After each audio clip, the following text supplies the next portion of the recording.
Prevention is always better then cure. যেমন আপনার যদি কোনো চর্মরোগ হয়, সেই রোগটা আপনার শরীরে হওয়ার আগেই আপনি তার প্রতিরোধী ব্যবস্থা নেবেন। যেমন আপনি জানেন যে আপনার শীতকালে এই রোগটা হয়, আপনি শীতের শুরু থেকেই একজন জেনারেল ফিজিশিয়ান অথবা একজন ডার্মাটোলজিস্টকে ভিজিট করবেন এবং আপনার রোগ অনুযায়ী সে প্রতিরক্ষা ব্যবস্থা যে চিকিৎসাটা সেটা অগ্রিমভাবে নেওয়া শুরু করবেন।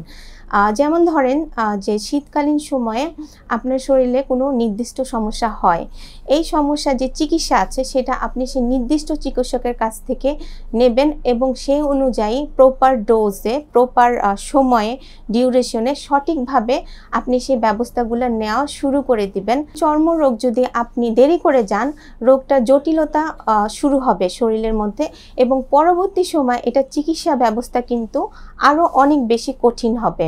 বাচ্চাদের ক্ষেত্রে কিন্তু আপনাকে খুবই সেন্সিটিভ হতে হবে, কারণ একজন প্রাপ্তবয়স্ক মানুষ থেকে একজন বাচ্চার কিন্তু ইনফেকশন হওয়ার প্রবণতা অনেক বেশি এবং দেখা যায় যে কোনো চর্মরোগ বাচ্চাদের শরীরে কিন্তু অত্যন্ত তাড়াতাড়ি হয়ে যায় এবং সেই চর্মরোগগুলোর যে সিভিয়ারিটি বা ভয়াবহতা বা মাত্রা, এগুলো কিন্তু বাচ্চাদের স্কিনে অনেক বেশি পরিমাণে হয়।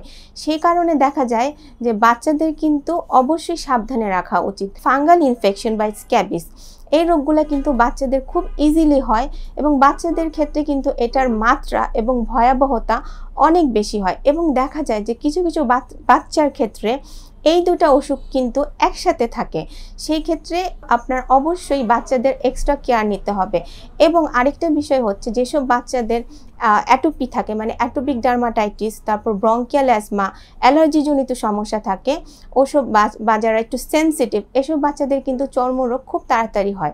তাই শীতে অবশ্যই বাচ্চাদের প্রতি যত্নশীল হবেন।